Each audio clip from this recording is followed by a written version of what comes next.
President স্যারকে আমি একটা জিনিস সবসময় দেখেছি, বলে তোমরা ভালো কোচ খুঁজে নিয়ে আসো, দেখো পারো কিনা। স্টিফেন ফ্লেমিং বলেন, অ্যান্ডি ফ্লাওয়ার বলেন, কার সাথে আলাপ করি নাই এমন লোক নাই, মানে কেউ কিন্তু আসতে চায়নি। আমরা শরীফুলকে কেন খেলাম না, কেন তিন সিমান নিয়ে খেললাম না। হাতুড়ুতে অখুশি, নামি দামি কোচ খুঁজছে বিসিবি, কিন্তু বিশ্ব ক্রিকেটের সাফল্যধারী ওস্তাদদের অফার দিয়েও কাজ হচ্ছে না।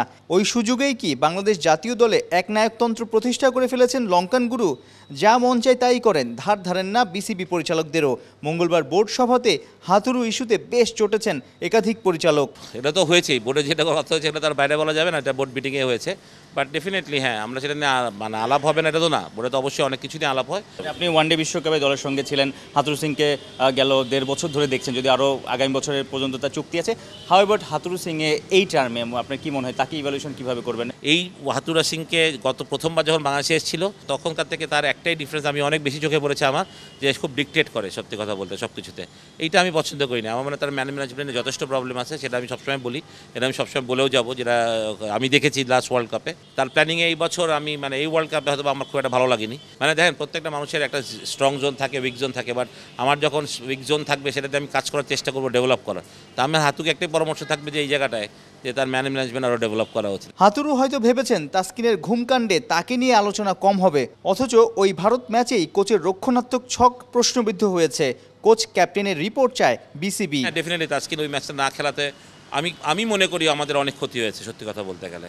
এবং মানে আমি এটাও প্রশ্ন মানে আমার ছিল যে তাসকিন খেলেনি, এরা বোর্ড ম্যানেজমেন্ট নিতেই পারে, রেড করে এসছে মাঠে, হয়তো ওর প্রিপারেশনটা ঠিকমতো হচ্ছিল না। শরীফুল তো ছিল, আমরা শরীফুলকে কেন খেলাম না, কেন তিন সিমান নিয়ে খেললাম না। এটা আমার একটা আশ্চর্য লাগে আমার কাছে এখনও, যে আমি তো অ্যাপেলের সাথে অ্যাপেলই চেঞ্জ করবো, আমি অ্যাপেলের সাথে তো কমলা চেঞ্জ করবো না। Zakir is a very good player, no doubt, but আমার ওই বেশে জাকিরকে দরকার ছিল না বলে আমি মনে করি আমার একটা ফাস্ট বোলার বেশি দরকার ছিল। তাহলে হয়তো আমরা ইন্ডিয়ার আন্ডার 119 জায়গায় হয়তো আমরা 160-70 মধ্যে বাহাতি পেসারদের এগেনস্টে কিন্তু কোহলি রোহিতরা ভালো করছিল না। রোহিত কোহলির কথা বলতেছি আমরা, বাট মাঝখানে যে শিবাম দুবে, হার্দিক পান্ডিয়া, তারা যে স্পিনের এগেনস্টে অনেক স্ট্রং, সেটা আমাদের মাথায় রাখা, ওদের তো টেল এন্ডে এরাই ব্যাটিং করবে না। এবং আপনি যদি তাদেরকেই দেখেন, অক্ষর প্যাটেল সবাই স্পিন ভালো খেলে। তা আপনি তো ওই 20 ওভারে খেলায় 8 ওভার শান্ত ফাস্ট বোলিং করাতে নিশ্চয়ই হিমশিম খেতে হয়েছে, যে কখন করাবে, কাকে করাবে, ঠিক না? নতুন বলেও করাতে হচ্ছে, পরেও করাতে হয়েছে, আবার মাঝেও করাতে হবে, ডেপথে আপনি কীভাবে করাবেন? 8 ওভারে তো ভাঙবেন।